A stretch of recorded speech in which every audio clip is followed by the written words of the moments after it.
Welcome to Mom in Mind, a podcast about maternal mental health from conception, pregnancy, to birth and postpartum. Real stories from moms and family members who've made it from struggling to wellness, and interviews with experts and advocates who work for moms and families to get the help they need. We discuss very real struggles that can sometimes be hard to hear, but these are stories that need to be told so that moms and families can know that healing is possible. This podcast is meant to offer information and awareness and is not a replacement for treatment by a professional or professional training. Thank you for being with us today.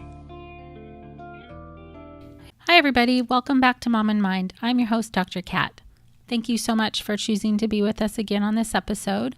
I'm excited again, as I usually am, to bring you another great episode. In this one, we're talking about all those yucky feelings that most moms who are struggling feel very deeply. And even moms who aren't necessarily struggling deeply are also experiencing. And that's those feelings of anger and frustration and sometimes rage that comes.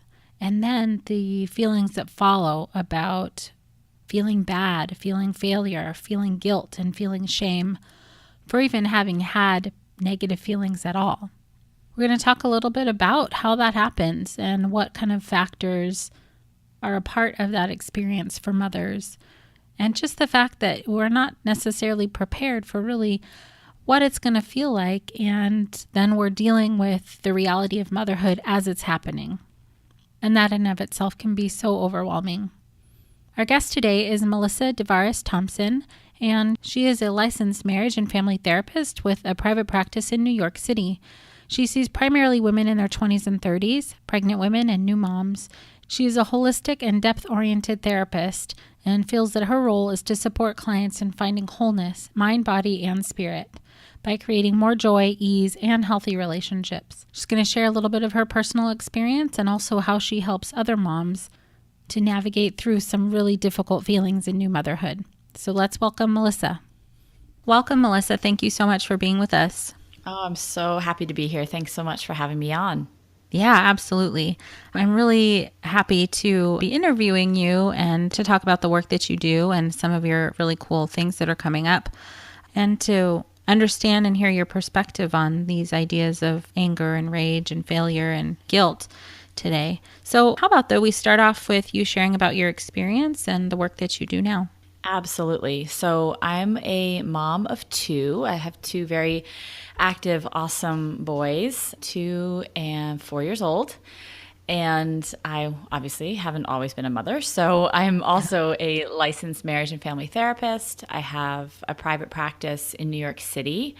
And I work primarily with women and couples in their 20s and 30s, struggling around, whether it's finding a partner, all the big transitions, getting married, having a baby, trying for a baby, all of that. In addition to that, I've also launched another company with 2 other colleagues, again, licensed marriage and family therapists, called Honest Mamas. And there, how we started was... It's funny, we all kind of found our partners around the same time, had our first children around the same time.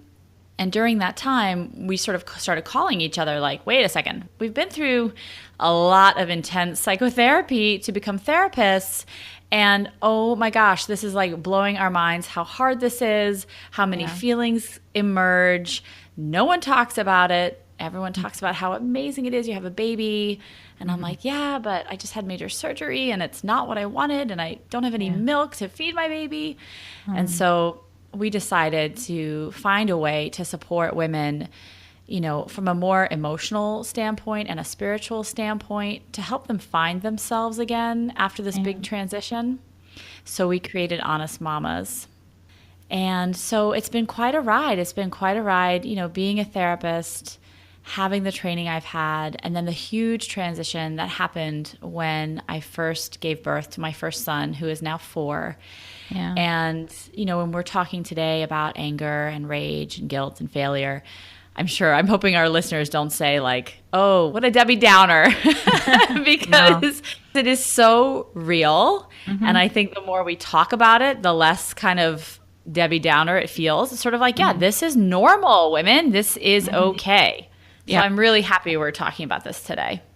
Yeah, absolutely. So some of what you were describing before is that I really resonate with, and a lot of people in this field do, is you're going along being a therapist, you have a child and everything changes. It, can be really devastating and difficult and confusing. And it sounds like out of that, through your process, then you and your colleagues, friends really found a really cool way to support mothers and families. Absolutely. Absolutely. I remember when I was in grad school, I had a friend, a very, very, very close friend, who had a baby. I don't now know on reflection how she did it all, but she did. And she was a rock star. She was amazing. And I remember she was the first person in my life who was very open with me that having a child was so hard, and that at moments she just had these really deep feelings of rage and anger and frustration. And I still thank her, and I think of her to this day, thinking about, thank goodness she mentioned that to me, so that when I went through my process, particularly around my first child, and it's not like it goes away, it comes up when your baby's born, and then 2 months later you're no longer feeling guilty or rageful or angry. But I'm just so glad that she normalized it for me. And I thought, okay, if she's going through this, obviously other mothers do, maybe it's okay and normal, to some extent, to feel this way at times. Right. I mean, that's so important because, as you were saying before a little bit, we don't associate pregnancy or postpartum, having a new baby, with rage. No. We typically associate it with this happiest time of your life and doing what you're meant to do and all that other fun, fluffy stuff. And then when the rage comes, oh my gosh, it feels so bizarre and so strange and so scary. And it feels so shameful. Yeah. Yeah. Yeah. I think that's what keeps a lot of mothers from talking about it, is that it feels so shameful. Right. So then these feelings are happening and it's sort of being kept close to the chest. No one's really talking about it. Right. Right. So maybe we can give a little bit of kind of context to people who are listening who don't understand, well, why would a mom feel rageful? Why would she be feeling angry? And then the failure and guilt and the shame that come along with that. How would you describe the how or the why this happens? Well, I can relate it to my personal experience. I think that a lot of moms, bump into anger or rage. We all have our own triggers. And for me, people can prepare you for childhood, telling you about it, or telling you how hard it might be, or telling you kind of the warning signs of this or that, or like, look out for this and make sure you do this or that. And in my own experience, I was sort of like, yeah, whatever. Like, I'm having a baby. I know it's going to be a lot, but I'm a therapist. I got it. I'm good. I've been through therapy. I'm still in therapy. I'm good. And then I had the baby. I had my firstborn child, and everything. Number one, the birth fell apart. Luckily, I was healthy. My son was healthy, but the birth was quite traumatic for me. I wanted a very natural birth, was really hoping for, a sort of quick, no medication birth. And it completely did not turn out that way. I ended up with a bit of an emergency C-section situation and was fully medicated and all of that. And then you cross the hurdle of breastfeeding, and that was another issue where, we were using donation milk and a syringe and a nipple shield. I mean, the works. We tried everything. And that is sort of where I started to feel the anger emerge, was around, wait a second. Number one, all of these things are happening. They're so intense. Let's just back up to, a lot of moms feel this even trying to get pregnant and the issues that come along with that. And for me, the anger came up particularly around the birth. And I started to feel really angry at myself. This was the first thing I could have done. The first thing I could have done to give my child a good start was to give them a good birth. I could have at least done that. And I didn't. And I took it back in those days very personally. And I know now that's not true. That's not the case. But that was sort of the first kind of introduction of the anger. Right. So, I mean, you're describing at that time feeling very responsible for all of this. And then without the perspective of knowing what you know now or what you learned shortly thereafter. And that feeling, I think, can resonate for so many moms and dads too. But that feeling that things are totally should be in your control, and you should be able to control things and manage the outcomes of things. It seems like a huge factor. Absolutely. And I think that's such a good point to bring up, because for me, someone that knows how to plan, if there's a way to do it, I'm going to do it. If you tell me A through Z, I'll do all those steps to get to Z. And this was the first thing that, one of the first things in my life. There have been many, but one of the most important things that sort of was out of my control to a lot of the extent. And I think for me, as with a lot of moms, anxiety can translate into anger. When I feel really scared about something, when my children get sick, and unfortunately they struggle with febrile seizures, and when that happens, my anxiety gets to such a level that I start to get really mad, not at them, but sort of like, I just need to control everything, and like, why didn't I do this, or I blame someone else or whatever. So from those early days, I think it's just important to know and understand what your triggers are. And, is your anger being directed inside, or is your anger being directed externally? Maybe it's to nurses, doctors, doulas, midwives, friends, family around you. And maybe to kind of back up a little and see, am I really angry? Or is there something underneath that? Am I really sad? Am I really anxious and feel out of control? So feelings of sadness, feelings of anxiety can both lead to that kind of anger, rageful feeling. 1,000%, yes. So how do you see, with the moms that you support, how do you see this showing up for them? How are they describing it to you? Well, I think it's such a common thing for many moms, myself included, whether you're talking about a newborn baby or you're talking about an older child. In one of the pieces that I find a lot of moms say is, oh my gosh, I did so much for this baby. I was up all night. I fed them. I clothed them. I did everything I could. I've got nothing left. I've got nothing left. And so what I hear in that is, number one, I'm taking it personally. Like this child is out to ruin me, right? Which it can so feel like. Right, it does. This little human is like really trying to take me down. And then the other piece is around, I've got nothing left. I've got nothing to give, and you want more? Like that is just insane. And so those feelings underneath can really lead to more anger and rage, and sometimes take people by surprise, when they have an outburst of some kind. And then I know we'll get to the guilt and shame of that happening in a moment, but then it leads to having an outburst. And a lot of times I think it's hard for moms to recognize, like, why am I so, like, where is the anger coming from? What is stemming? Like, from the anger didn't just manifest in a second. There's something brewing underneath usually. Sure. Right. Maybe high levels of frustration. I'm thinking of a couple of people, and myself too, really difficult periods of time is like in the middle of the night when you can't soothe the baby. And like you were just saying, that feeling you've done everything you can do, you've exhausted all of your resources and yourself, and that feeling can come on very quickly, that rage feeling, the anger. Yes, and I'm so glad you brought that up, because you're reminding me, I was actually smiling as you were talking, because you're reminding me that I would have arguments with my husband in the middle of the night about who's going to go get the baby. Right. And it was like, no, we weren't screaming at each other, but it was like, no, you need to. Well, I got to do this. No, I got to do that. Well, I've been doing it all day, and blah, blah, blah. It got to a point before we went to bed that we would have to have a plan. Okay, tonight, first wake up is you, second wake up is me. If you do the first wake up, I'll do the rest of the night. Like, it was a negotiation that needed to happen before we were actually in bed, half asleep.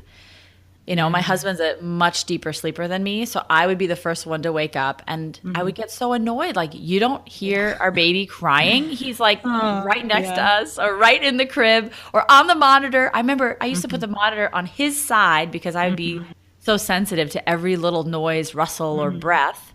And he would sleep through it all because he was obviously exhausted, and he was working, at his job during the day and then coming home and being wonderful in the evening, but he was exhausted. And so there was a lot of frustration that, when I'm feeling frustrated towards my child during the day, I can't take it out on my child. I try everything I can not to. As good moms, we all do. And so I also started to notice how it would leak out to my partner, or how he would do something and I'd just lash out and be like, why are you doing that? Or I asked you to do this. Why didn't you do that? It had nothing to do with him. It was just really me feeling under-resourced, exhausted, someone pulling on me all the time. And I just needed to vent. Right. Yeah. I mean, you must hear this all of the time in your practice and helping other moms. Seems so common. So common. Especially with the partner stuff and feelings of resentment, and that adding to other feelings of anger and out of control. And it just gets to be, this big ball of ugh that gets taken out all over the place. Yes. So you were also saying that something I want to get back to is that this process, so to speak, of having the anger, having the rage, and then having the guilt and the shame and the failure can you speak to those feelings too, the guilt and the shame and the failure feelings? Yes. So I work with a lot of women in my private practice. I have for years and years and years. I have a lot of female friends. I have a lot of female colleagues. Obviously, I am a woman. And I remember reading a book called The Dance of Anger many, many years ago in grad school. And what I started to feel through my clients talking, through reading this book, was as women, it's so hard for us to learn how to express our anger. It's not a very, let's just say, socially acceptable feeling, I think, in our culture, especially for a woman, to get mad, to get really mad, and sometimes to feel their rage and anger. And I think it's shut down a lot as being, oh, you're just crazy. Oh, you're just, being neurotic. I mean, going back to olden days, you're being neurotic. And so I think it stems a lot from that. And there's no place for it. I'm hoping through these conversations like this that things will change. But the more we're able to speak to it, the more we're able to share it in communities where we don't feel judged, where we feel accepted, the less likely it is that it'll come up out of nowhere and wipe us off our feet. Right. So I think that's part of it. When we talk about the guilt and the feelings of failure, is that as a mom, really ask yourself, if you're listening, ask yourself, is it okay for me to be angry? Is it socially acceptable, with my family, with my friends, with my husband even, for me or my wife, depending on who you're with, is it okay for me to feel anger and to feel not great sometimes around being a mother, and to feel really frustrated about what my child has done, said, acted like. Right. And I think a lot of that, when we're not having these conversations or we do feel judged, it can lead us to feeling a lot of guilt and a lot of shame. And so not only now are we mad, we then have done something to sort of release some of that anger. And now we're, in addition to being mad, we are now feeling guilty. So I hear this a lot, where a woman will feel really angry about something, talk about it with a partner, lash out, get mad at the partner, and the partner, let's just say it's a husband for this conversation, will say like, whoa, you're really mad. Like, you need to calm down. Why are you getting so mad? I would never get mad about that. Mm-hmm. And there's not much room, I think, a lot of times for a woman to just really have the freedom to kind of have the space to share her anger. And so not only is her anger not getting addressed and like, okay, why are you feeling angry? What led to this? Like, how are you doing? Tell me about it. But then she's made to feel crazy or too much or too emotional, which can then also further the levels of guilt that are already, I think, inherent in all of us when we have a baby. Yeah. Yeah. So there's these kind of unseen, but maybe embedded in the culture and embedded in society, ways that women are treated and are trying to understand themselves. And you're saying very specifically that anger is generally not allowed. Yes. Wow. So then when we do feel it, and to the levels that you can feel it in pregnancy and postpartum, that rage you were describing, I mean, what are some examples of how intense that you've heard it get? I mean, I just know, again, working with clients personally, that with so many hormones happening, with so much breast milk issues, if you're breastfeeding, how many hormones are changing there, it can get really, really intense. Also, the piece that we haven't touched on is, how was anger accepted in your family? Did you have an angry mother? Did you have a mother at all? Did you witness anger. What was anger treated like in your family? Yeah. Was it allowed? Right. All of these pieces, plus then, self-anger that can emerge. Oh my God, I'm being like my mother. I'm doing that thing that she always did that I never really liked. And here I am. And I'm so mad. Yeah. So it can be extremely layered and it can be extremely intense. And, the biggest thing that I always say to moms is like, okay, so we can talk about, the biggest thing is getting support. How do you find yourself to be more resourced? What are the issues underneath the anger that need to be addressed? That's really where I go. Right. Because the guilt and the shame are kind of that's all over the place. You can have that for just about anything in motherhood. But Yes. the guilt and the shame are sort of a byproduct of the anger and the rage. And then what's under that? Right. Exactly. Do you feel, so many moms I'm sure will resonate with what I'm about to say, but do you feel like you've given all of yourself and it's just not enough? Do you feel like all you do every day is talk to a baby or a child and not have much adult interaction? Do you feel stressed out because you're a working mom and you're trying to handle the demands of your work, whether you own your own business or you work for somebody else, and then you're trying to be present not only for your partner potentially if there's a partner involved, but also for your child?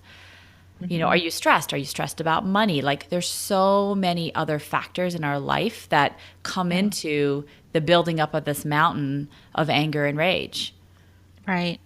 Yeah. And, sleep too. If you're Yes. trying to do all that and not sleeping, Yes. you are for sure going to feel more angry. Yes. And I don't know about you, but I know for me, and again, I think for a couple of us, there is this idea. I don't know, I've been really sitting with like, where does this come from? And how does this evolve? And how do we internalize it? But the idea of being the perfect mother. We have to have a clean house. We have to have laundry done, do all the grocery shopping, have food on the table, make money or not make money, look good, feel good, wear the right thing, say the right thing. It just goes on and on and on. Yeah. And I think, it's so hard when we're having that perfection cast on us, or we feel like we have to be perfect. And it could even show up. I remember going to like a workout class for moms, stroller strides. And I know they have them in different areas. So there would be the stroller strides workout class in the morning. And when I first had my firstborn, I would go and you'd put them in the stroller and you'd jog around. At that point, it was winter. So we'd jog around the mall when it was closed. It sounds ridiculous, but that's what we did. And my child would always be the one screaming as we're running in this like circle around the mall, screaming. And I was so mortified. I was so embarrassed. I felt so much shame. I felt like I just wanted to run and hide. And I also felt such intense anger. Yeah. Here's the one thing I'm doing to take care of myself, to allow me to be a better mom. You're embarrassing me. I thought I did everything. You're diapered, you're fed. You were happy 2 minutes ago, and now you're not. And so I think that buys into the perfection piece, or having to come across a certain way, like we've just got it all together, and we don't. Right. So as you were talking, you made me think, in addition to that, we don't, is when you're having that feeling of anger and rage is, how do you allow that to be okay? Just as you're saying that these feelings are coming up, and how do you help people to feel that it's okay to have the feelings that they're feeling? Yeah. Well, I think it takes a little bit of time to sort of work through, again, going back to, so what got you to that moment? What got you to that moment that, for me in this experience that I'm sharing, I'm jogging and I'm like, oh my God, stop crying. Please stop crying. Like I'm exhausted. I'm just done. I'm so done. And so what I learned kind of, now my kids are a little bit older and I have 2 of them, I learned, I really have to address some of the challenges and some of the like little small anger molehills that come up beforehand, because for me, they're an indicator that something's not getting addressed. Some needs. I'm either not being able to get some quiet time, or be able to move my body, or being able to have, social interactions, or whatever it is. And so I start to address those things before I get to the big mountain explosion of anger. That is super helpful. The second piece is that, I do see a lot of moms who come in and they're like, oh yeah, I've been angry and I feel terrible about it and I don't know why. And there's so much guilt around the anger. It's almost like, well, I've already done it, so it's too late now, right? Yeah. And I think just normalizing it, we all get angry as moms. We're human beings. We all get angry. We all get frustrated, and it's allowed. We're allowed to get that. I think where, the lines that we've got to be careful as moms is like, how do we take care of ourselves in the anger and not get it to a place where we're either harming ourselves or our children? Right. And wow, that is so important. I mean, all of the things you were saying in there is essentially it's okay to have feelings, and it's also okay to address them and do things so that you can reduce the intensity, like self-care and all of that stuff. And just, I mean, the whole concept of allowing yourself to have a feeling and then be curious about why is maybe really, really foreign to some people. Yeah. Just like you said, giving them the permission is so powerful. Yeah, and I think, at Honest Mamas, we've actually started using this phrase like mothering moments because we were having this experience where we'd call each other and we would say, oh my God, just be quiet. I need to talk to you and tell you what happened. Yeah. This is what happened with my X-year-old, and this is how it went down, and this is what I said, or this is what I did, and I'm a complete failure, and I stink at being a mother, and what the heck is wrong with me? And, I absolutely suck. And what we realized is that these moments, if you can identify them before they actually hit, there is way more choice around the outcome of it. So for example, I know for my 2 little boys, I'm not going to take them certain places by myself that I can't have some measure or degree of control because they're runners. They love to run in 2 different directions. Oh boy. I am completely stressed out. I get frustrated. I get really embarrassed. I have all these thoughts bubbling up. And then inevitably, 9 times out of 10, I get mad at them. Yeah. Why can't you sit like the other little boys and girls here? Why can't you eat what I ordered for you? Yeah. I mean, it goes on. So to me, that's a setup. So I really try to take on the things that I know won't be a setup. And then, even if I do something that I feel like, okay, this is going to be okay, and it doesn't turn out to be okay because life is like that, then at least I know for myself, my kind of coping strategy is to call a friend or a colleague or even sometimes my husband and say, okay, this is what happened. I'm feeling really bad about it. So please don't put any more guilt or shame on me. But like, I'm an okay parent, right? Like I try my best and let me just see if I can process this through a little bit to understand it. Yeah. I mean, that seems pretty important to find somebody then that you trust and who won't make you feel worse. Yeah. For having a very human mothering moment, just like you said. Right. That can be difficult for sure, but it seems pretty necessary to, I think what I hear you saying is to get it out of your head and talk it through with somebody who can be supportive. Yes, the other thing that I think is also important, especially if you have older children, and this isn't parenting advice at all, but it's something that's helped me with my anger when it's come up, is that, my older child might say to me like, Mommy, what's wrong? Mommy, what's wrong? Mommy. He won't even let me just sit and breathe. So I've learned to say to him, as far as he can understand, Mommy just needs a little space. Mommy needs a little time. Mommy's feeling frustrated. I want him to know that anger is okay. It's okay to have anger. It's normal to have anger. It's okay to be frustrated. And I'm going to take care of myself in ways that I know how to de-escalate the situation. And because I'm the parent, I need to put on my parent hat and really lean in to taking care of myself in the best way possible while also communicating to him, this is what I'm doing. Yes, what you did frustrated Mommy. I need some space. I need some time. You go back to coloring. I'm going to go over here to the bathroom, wherever, take a few breaths. As long as everyone's safe, it's absolutely okay to do that. Right.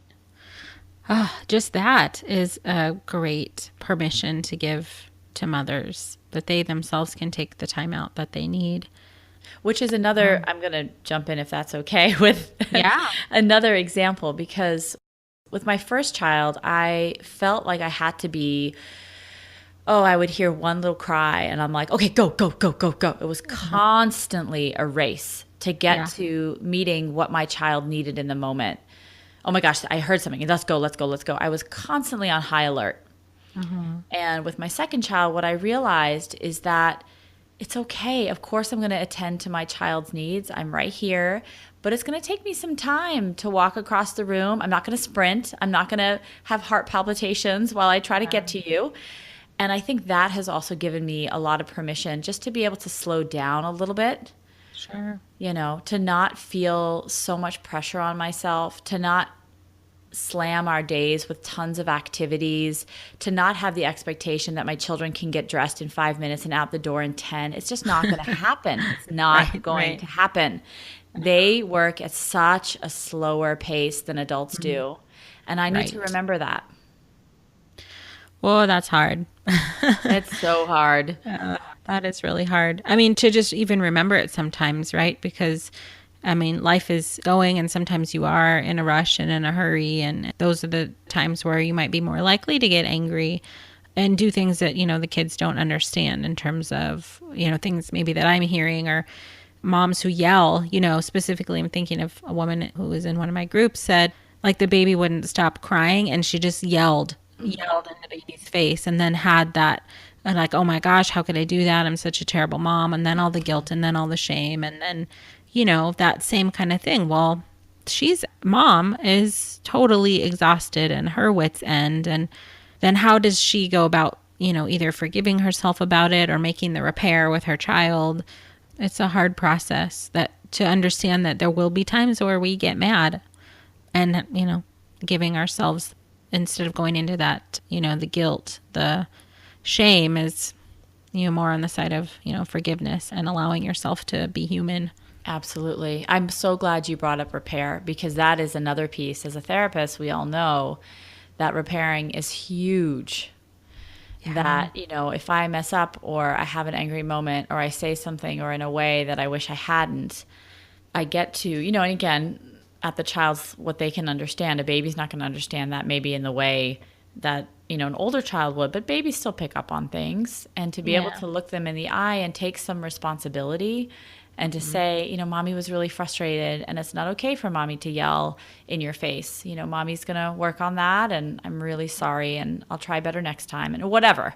However you find your words, that is super important. And if you think your child is too little to understand that, I think they do. On some level, they do understand that and they can feel that. And that to me is, an adult gives a care about them. An adult cares, and wants to attach back in the relationship in a healthy way and take responsibility. I think that's a huge piece on working through some of the guilt and shame. That's one thing you can do to try to make it right. Oh yeah, after those feelings of anger. Yes. That's so important. Yeah. So for the moms, partners, family members, therapists, whoever who's listening to this, what are some words of support and encouragement for, the moms who are worried about this, and even for the partners or family who don't quite understand what's going on? Can you offer support to them? Well, the first, I'll kind of work my way out and then back in. So the first for family members and people, spouses or partners that are seeing a mom, either angry, enraged, or feeling a lot of anger, is it's scary. It can be really scary. It can be really intimidating. It can bring up their own feelings of how anger was treated in their family, how they feel anger is appropriate or not appropriate, and whether that, overlays how a woman should be in the world, how a mother should be in the world. Yeah. So that is very, very layered. But I do want to name that it can be scary, for a partner. If we kind of work backwards into a mom having those feelings, it is so normal. It is so normal to feel frustrated with your child, with your life situation, with the transition that's happened from I had so much freedom. I got to have a coffee and sit down. I got to take a shower. I got to use the bathroom by myself. Those little things of like common human decency that you feel like you lose sometimes when you have a child. We all feel that way. Even moms that maybe you feel a little judged by, I'm sorry, but they feel that way too at moments. Like, wow, can I get a break and get 5 minutes alone? They feel that way. So it's normal. It's normal. And, the more we talk about it, the less shame we carry, the more we bring it out of the shadows into the light, the less shame we feel. So I would encourage women to talk about it and to say, even after the moment they've had it, or knowing themselves well enough to know when it's building up, is to be able to talk to somebody trusted that they really feel like they can vent to. That's awesome. That's so great. I'm really thankful to have this conversation with you and for you to be highlighting some of the things that moms may be experiencing and even partners may be experiencing. This is so prevalent and happens so frequently that, on some level, we could be having this conversation about anger and rage and failure and guilt in every single episode because it comes up that much. Yes. And I've really been wanting to have this conversation. So I appreciate you bringing this stuff to light so that people can see what it looks like and what it feels like and what to do. Absolutely. Again, the more we talk about it, the less stigma it has around it. Yeah, absolutely. Well, I thank you so much for coming on and sharing your personal experience and your professional experience and all of the work that you're doing now. And also if you can let folks know about your upcoming project. Yes. So Honest Mamas is starting a podcast, which I am so excited. You will be one of our guests, which I'm sure a lot of the listeners will love to hear from as well. So we are launching October 3rd, and to get on our mailing list to get, be the first ones to know when that does go live, you can go to www.honestmamas.com. So honestmamas.com. And then you can also, from me in my private practice in New York City, you can get more information about me at www.embracingjoy.com. Awesome. So I will have all of that information as well up in the show notes so people can find you and find your upcoming podcast, which I'm super excited about. It's going to be awesome. Thank you again for being on with us. Absolutely. Thanks so much for having me. I really did love this conversation with Melissa. It's something, as I said before, that I think about a lot and that I see a lot with people who come into the groups and in the practice, and just even hearing from you guys, things that you go through, is all of these feelings that just make us feel less than, and what a struggle it is to really figure out how to deal with them. So I'm so glad we're working on getting this issue out in the open so we can all start to have a conversation about it. If you would like to connect more with Melissa, you can find her in a couple spots. Her personal website is embracingjoy.com, and she's on Twitter at embracingjoy. And also, if you want to learn more about Honest Mamas, go to honestmamas.com or find them on Twitter at honestmamas. And for those of you who'd like to chat more about this and have your own experiences to share, please hop on over to Mom and Mind Connection Facebook group to join us in deepening these conversations and having a place to connect with other like-minded folks. If you'd like to share this episode with someone who you think would benefit from it, you can hop on over to www.momandmind.com and find your favorite listening platform to share this from.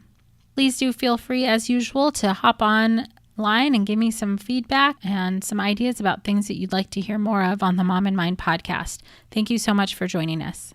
Until next time. By joining us today, you are part of the growing community of people who are aware and concerned for mothers and families during this beautiful and sometimes very difficult time of life. If you or someone you know is having a hard time, help is available. You can feel better. Please look for resources for help at momandmind.com. Together, we can support moms and families so that no one has to deal with this alone. Thank you for listening and being a part of the Mom and Mind community.